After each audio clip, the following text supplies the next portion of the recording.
시어머니를 막으려 제가 매일같이 감시를 해야 했어요. 남편의 회사 사람들로부터 다른 주변 사람들 모두 변한 남편의 모습을 보면서 그제서야 인물이 훤하다고 건강해 보인다며 긍정적인 소리들을 해주었죠. 그런 남편의 모습에 유일하게 꿍한 모습을 보이고 있던 사람이 시어머니였습니다. 살에 파묻혀 있던 외모에 건강까지 잡은 남편의 모습을 비쩍 마르고 야위었다며 앓는 소리를 했어요. 건강하게 변한 남편의 긍정적인 소식 말고도 또 하나의 기쁜 소식이 저에게 찾아왔습니다. 남편의 다이어트가 성공하고 시간이 어느 정도 지났을 무렵 유독 회사 일을 하면서 졸리고 피곤했어요. 그때는 단순히 식곤증이나 남편에게 신경을 많이 쓴 탓이라고 치부했죠. 그런데 매달 정확한 주기로 하던 월경이 늦어지고 있었어요. 그것 말고도 좀처럼 보이지 않던 몸의 변화가 느껴졌어요.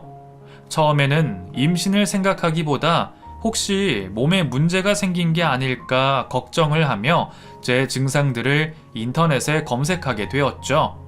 그리곤 제 증상들이 임신 초기의 증상임을 알게 되었습니다. 임신을 하려 노력은 하고 있었지만 좀처럼 소식이 없는 이유로 기대를 하지 않고 있던 저는 두 모자에게 알리지 않고 혼자 회사 점심시간을 이용해 산부인과를 찾게 되었습니다. 괜한 기대를 하면 실망만 더 크게 할 것 같아 검사를 받기 직전까지 아무런 생각을 하지 않았어요. 그런데 의사분에게 초음파 검사를 받으면서 제가 꿈에 그리던 말을 듣게 되었습니다. 바로 임신 소식이었죠. 결혼을 하고 계속해서 바라던 아이였는데 다이어트를 열심히 따라와준 남편과 저의 노력으로 소중한 아이가 찾아와 주어서 너무 기뻤습니다. 마음 같아선 당장에 시어머니와 남편에게 이 기쁜 소식을 알리고 싶었지만 깜짝 놀라게 해주고 싶었어요. 남편의 건강과 다이어트 때문에 필사적으로 몸에 좋지 않은 음식을 막아왔던 저였기에 갑작스레 먹고 싶은 음식을 모두 모아 먹자는 제 제안을 두 모자 모두 이상하게 생각했습니다. 아이가 생겼다는 제 이야기를 듣고 기뻐할 남편과 시어머니의 모습을 상상하니 어서 빨리 퇴근을 하고 싶었어요. 근무를 하는 내내 컴퓨터의 시간만 보며 퇴근 시간을 기다리게 되었고 5시 정각이 되는 시간에 맞춰 불이 나게 시댁으로 가게 되었습니다. 어머니, 저 왔어요. 너 옷도 안 갈아입고 바로 온 거야? 아니, 무슨 일이길래 이렇게 급하게 온 거니? 별일 아니에요. 그냥 인혁 씨가 다이어트 한다고 고생도 했고 어머님께서도 아들 마음껏 먹이지 못하셔서 속상하실 것 같아서 겸사겸사 자리를 마련하려고요. 그래, 잘 생각했어. 내가 너 때문에 말은 못했지만 우리 인혁이 매력이 풍채에서 나오는 남자다움이 아니니. 남자가 그렇게 마르면 밖에서 힘도 못 써요. 이제부터라도 우리 인혁이 원하는 대로 먹이고 살자. 그때 저는 시어머니 입에서 무슨 이야기가 나와도 좋았습니다.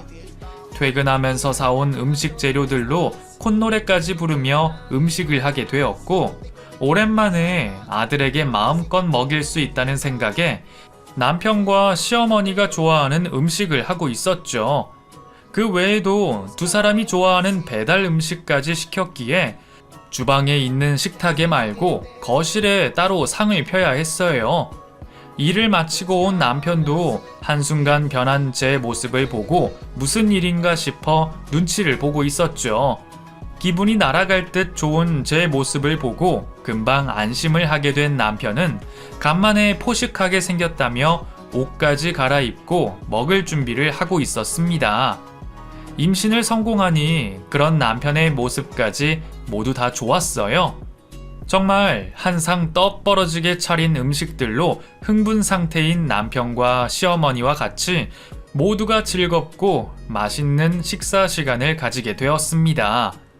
어느 정도 식사를 마칠 때쯤 분위기를 보던 저는 제 임신 소식을 두 사람에게 알리게 되었죠.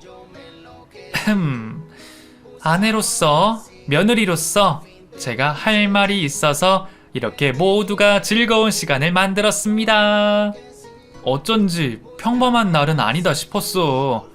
당신 승진한 거야? 아니면 보너스라도 받았어? 아, 당신 로또 됐구나. 아니야, 그보다 더 좋은 거야. 당신한테도 어머님께도. 도대체 뭐길래 이렇게 뜸을 들이냐? 어서 말해봐라. 어머님, 여보, 저 임신했어요. 요즘 통 몸이 이상해서 문제라도 있나 싶어서 오늘 산부인과에 갔는데 글쎄 임신이래요.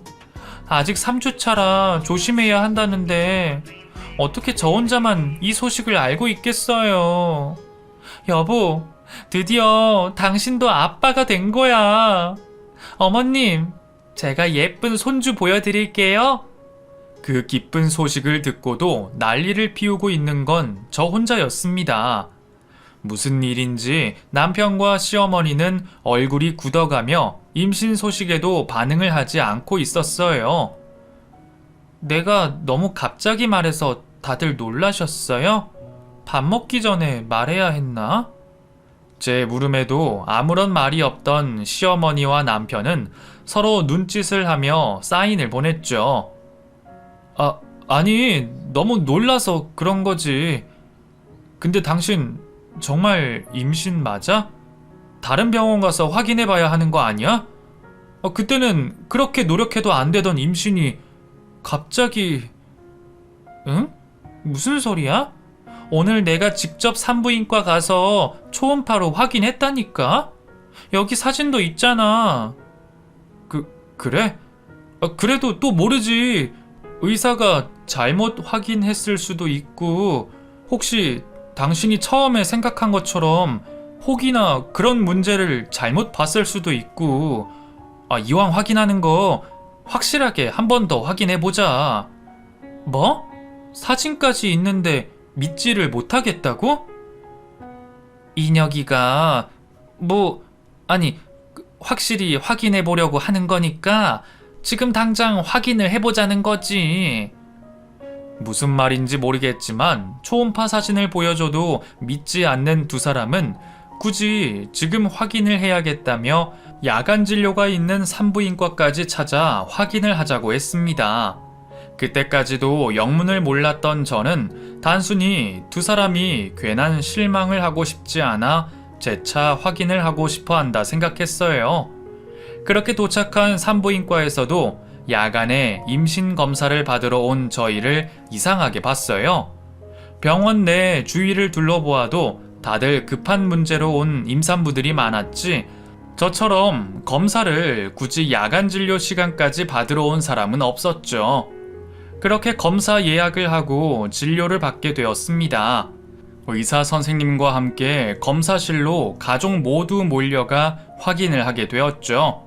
너무나도 당연하게도 초음파 화면에는 이전 사진과 같은 아기의 모습이 보였습니다. 의사 선생님도 그 화면을 정지시켜 남편과 시모에게 보여주고 3, 4주차 되어 보인다며 설명까지 해주었어요. 이쯤 확인이 되었으면 기뻐할 만도 한데 시모와 남편의 얼굴은 더 굳어져 있었습니다. 저와 가족들에게 다른 설명을 위해 옆 진료실로 의사 선생님이 가게 되자 곧바로 시모가 제 머리채를 잡고는 쥐어뜯기 시작했습니다. 어머님 아파요. 도대체 왜 이러세요? 뭐? 왜 이러세요? 인연이 보자 하니까 누굴 바보로 하나? 나랑 내 아들이 그렇게 쉽게 보여? 네가 먼저 선수 쳐서 임신했다고 하면 잘했구나 하고 축하라도 해줄 거라 생각한 거야? 이 요망하고 고얀 것이? 무슨 말씀이세요? 이거 좀 놓고 이야기하시라고요. 여보, 당신 어머니 좀 말려봐. 내가 엄마를 왜 말려? 당신은 어떻게 이럴 수 있어? 나만 사랑할 것 같이 말하고 행동해놓고 애초에 나 다이어트 시키려고 했던 게 당신 바람 피는데 내 눈 돌리려고 했던 거야? 당신이 바라는 대로 한 나한테 이런 기만한 모습을 보여주려고 한 거냐고! 어떻게 나랑 엄마한테 딴 놈 애를 가져놓고 보란듯이 우리 아이라고 보여줄 수 있어? 아이 도대체 무슨 말이냐고! 바람을 피다니! 병원까지 와서 확인해 놓고 당신 아이가 아니라니! 이것 좀 말려보라고! 나 무정자증이야. 당신이 검사 받으라고 병원 간 날 내가 아이를 가질 수 없는 무정자증이라는 걸 알았다고! 나도 충격이었고 아이를 누구보다 바라는 당신한테 차마 말할 수 없었어. 나도 끝까지 숨기려고 했던 건 아니야. 엄마가 바로 이야기하지 말라고 해서 나도 괴로웠다고, 당신을 속이는 게. 그래도 언젠가는 이야기하려고 했어. 우리 사이가 좀 더 확실해질 때까지. 근데 어떻게 엄마랑 나한테 임신을 했다고 속일 수가 있어? 내가 당신한테 무정자증이라는 걸 속이긴 했지만 이건 도덕적으로도 내가 당신을 속인 것과는 전혀 다르잖아. 그래, 네가 우리 모자를 아주 물로 본 거지. 사람을 속이려면 뭘 좀 알고 속이던가. 이제 다 필요 없고 우리 아들한테 피눈물 흘리게 하는 니년, 오늘 너 죽고 나 살자. 너 오늘 제삿날이야. 검사실 정리를 위해 왔던 간호사가 말려도 봤지만 소용이 없었어요. 당장에 남편 말이 귀에 제대로 들려오지도 않았고 우선은 제 머리털을 모두 다 쥐어 뜯으려는 시모에게 저항하는 게 우선이었죠. 저는 아파서 소리를 지르고 시모는 악을 쓰고 남편은 울먹이는 난장판 상황에 간호사를 따라 들어온 의사 선생님께서 한마디를 하셨죠. 이러지들 마세요. 이러지 마시라고요. 다들 그만! 차분한 성격의 의사 선생님께서 소리를 지르자 순간 검사실에 있던 우리 모두가 얼음이 되었습니다. 다들 병원 검사실에서 뭐 하시는 거예요? 그리고 잠깐 이야기를 듣긴 했는데 남편분 무정자증 정확하게 어떤 소견을 받으셨어요? 네? 무슨 소견은 그냥 무정자증이죠. 무정자증이라고 해도 어떤 상황인지 담당 전문의께서 설명을 해주셨을 거 아니에요? 그게 그때 너무 충격적이라 무정자증이라는 소리 듣고 멍해서. 여기서들 이러지 마시고 우선 당장 남편분 데리고 검사 받은 병원 다시 가보세요. 거기서 남편분이 자연 임신이 가능한 무정자증인지 확인하시라고요. 제 병원에서 이러지들 마시고. 저도 그때는 무정자증에 대해서 아무것도 모르고 있을 때였습니다. 듣기는 해봤지만 수많은 사람들 중에 제 남편이 그럴 거라 생각하지도 않았고 관심도 없었으니까요. 당장에 병원을 찾아가고 싶었지만 너무 늦은 시각이라 다음날 병원을 찾기로 했죠. 산부인과 의사 선생님의 말에 자신이 뭣도 모르고 난리를 피웠다고 생각했는지 시모와 남편 모두 조금은 위축된 모습이었습니다. 제대로 알지도 못하면서 두 사람이 이 난리를 피워?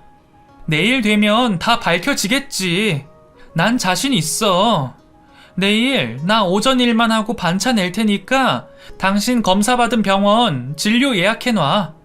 어머님도 꼭 오세요. 그리고 오늘 당신은 우리 집에 들어올 생각도 하지 말고. 그래도 내 집이기도 한데. 됐다. 연수 말대로 내일 되면 다 밝혀지겠지. 이녀가 우선은 우리 집에서 찾아. 저야 자신 있었어요. 결혼을 하고는 일 관련 제외하고 다른 남자랑 말 한 번 섞지 않았던 저였는데 그런 저를 불륜녀 취급하다니 시모와 남편에게 화가 잔뜩 나서 잠도 제대로 청하지 못했습니다. 임신 초기에는 다른 때보다 더 조심해야 하는데 괜히 저 두 사람 때문에 소중한 아기에게 안 좋은 영향이 갈까 걱정이 되었습니다. 다음날 남편과 시모 그리고 저는 남편이 무정자증을 검사받은 병원에 모두 모였습니다. 보자. 김인혁 씨, 저번에 오셔서 무정자증 소견 받으셨네요. 온 가족까지 오신 거면 저번에 말씀드린 수술 관련으로 오신 건가요? 그게 제가 그때 정신이 없어서요. 무정자증이라는 이야기만 들어서. 정확하게 무슨 무정자증인가요? 폐쇄성이요.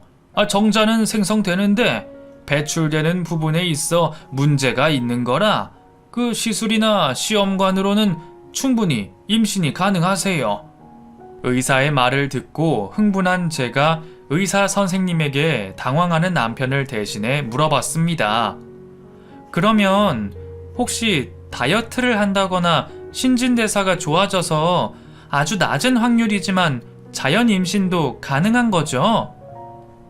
글쎄요. 0. 몇 프로의 가능성이 있긴 한데 아예 불가능하다고는 할 수 없죠. 반드시 운동을 해서 막힌 곳이 뚫리지는 않습니다만 여러 상황이 겹치고 상황이 맞아 떨어진다면 가능할 수도 있겠죠. 의사 선생님의 그 말 한마디로 모든 상황이 끝이 났습니다. 망치로 머리 한 대를 맞은 것처럼 멍하니 서 있는 시모와 남편을 두고 저는 병원을 나와 곧바로 집으로 향했습니다. 당장 짐을 챙겨 친정으로 들어가려고 했어요. 괜히 두 사람과 이야기를 하고 저 혼자 소리 높여 화를 내어봤자 아이에게 안 좋은 영향만 있으니까요. 남편과 시모 두 사람을 꼴도 보기 싫었습니다. 제가 병원을 나온 것을 뒤늦게 알아차리고 급하게 집으로 온 두 모자는 짐을 챙기고 있는 저에게 쭈뼛쭈뼛 옆으로 와서는 죽은 듯이 고개만 숙이고 기어 들어가는 목소리를 내었습니다. 여보, 미안해. 당신 의심해서 내가 정말 죽을 죄를 지었어. 나도 당신도 아기를 많이 기대했으니까 내 입장에서는 나 때문에 애를 못 가지게 되는 게 충격이라 다른 설명은 듣지도 못했어. 물론 그렇다고 당신을 의심한 내가 나쁜 놈이야. 죽일 놈이라고. 그래 연수야, 나도 어제 너무 흥분해서 너한테 잘못을 했다. 어른이 돼서 차분히 생각을 먼저 해야 했는데 미안하다. 내가 다 잘못한 거다. 듣기 싫구요. 나 친정으로 가 있을게. 그리고 우리 이혼하자. 애초에 믿음 따위가 없는데 부부라고 할 수 있겠어? 뱃속의 아기는 나 혼자 잘 키울 수 있어. 처음 생각한 것처럼 당신 아이라고 생각하지 말고 아이한테 찾아올 생각도 하지 마. 여보, 정말 내가 잘못했어. 내가 죽을 죄를 지었다고. 이번만 용서해줘. 절대 이런 일은 두 번 다시는 없을 거야. 이번만 용서해준다면 앞으로는 당신이 하라는 거 뭐든지 다 할게. 제발. 그래 연수야, 내가 이렇게 무릎 꿇고 빌마. 내가 죄인이야, 죄인. 지금까지 내가 인혁이 끼고 돌아서 마음에 안 들어 하는 것도 안다. 이번 일만 우리 두 모자 용서해주면 내가 다시는 네 마음에 안 드는 행동하지 않으마. 내가 잘못했어. 제 바짓가랑이를 붙잡고 참회의 눈물을 흘리면서 사정을 하는 두 모자였어요.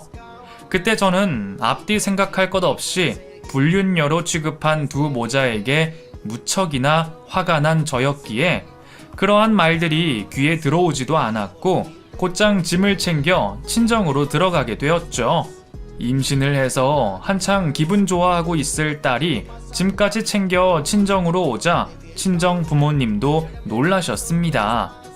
걱정하는 부모님을 보니 그제서야 참고 있던 눈물이 터져 나왔어요. 그리곤 어제 오늘 있었던 이야기를 하게 되었죠. 진정하라며 저를 다독이는 부모님께서는 다정한 목소리와 달리 무척이나 화가 나신 모습이었습니다. 아무 잘못도 없는 자식이 괜한 억지 오해를 뒤집어 쓰고 있었으니 화가 나실 만도 했죠. 저녁이 되어 무슨 낯짝인지 모르겠지만 친정 부모님 댁으로 두 모자가 찾아왔습니다. 여기가 어디라고 함부로 찾아옵니까? 어제는 우리 딸아이에게 이상한 여자 취급을 하더니 하루도 안 돼서 태도가 바뀝니까? 딸이 용서를 해도 내가 용서 못하니까 돌아가세요. 사돈, 정말 죄송합니다. 제가 이렇게 사돈 앞에서 무릎 꿇고 빌겠습니다. 정말 오해였어요. 아니, 오해라도 그렇게 하지 말았어야 했는데 정말 연수한테 미안합니다. 사돈께도 죄송해요. 장인어른, 무슨 말씀하셔도 다 받아들이겠습니다. 제가 잘못한 거니까요. 제가 죽을 죄를 지었어요.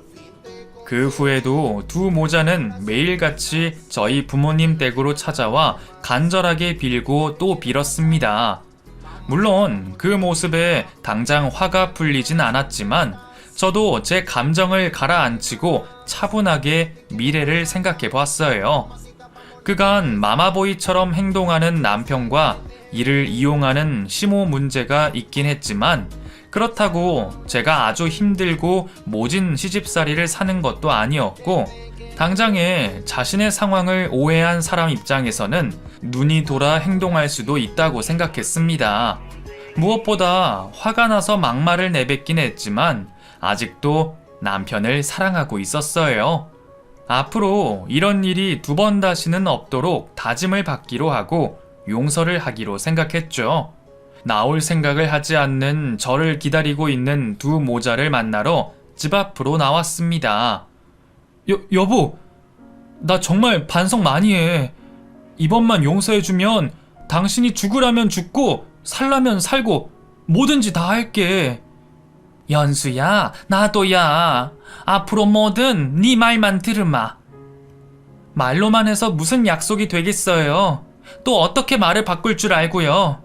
이미 불륜녀 취급까지 받았는데요. 아무리 생각해도 괘씸하지만 이번만은 오해라고 생각하고 용서해 드릴게요. 단 각서를 받아야겠어요. 각서 100장, 1000장이라도 쓸게. 당신이 하라는 대로 다 하고. 추상적인 각서 내용은 법적으로도 소용이 없을 것 같아서 저는 두 모자에게 제대로 겁을 주려고 법무법인 회사까지 찾아가서 법적으로도 효력이 있는 각서를 작성하게 되었습니다. 해당 사항을 어길 시 저에게 유리한 조건들로 작성을 하고 공증까지 받게 되었죠. 그 이후 두 모자는 제 말이라면 곧이곧대로 받아들이고 있어요. 남편은 더 이상 마마보이처럼 행동하지 않고 시모도 제 눈치를 보며 괜한 심기를 건드리지 않으려 행동을 조심하고 계시죠. 제 말에는 아예 토를 달지 않게 생각하는 것 자체를 바꿔버렸습니다. 지금은 남편과 저 그리고 태어난 아이 세 식구가 행복하게 지내고 있습니다. 시집살이는 남의 집 이야기고 제 말이라면 죽은 척까지 하는 남편으로 행복한 삶을 보내고 있네요.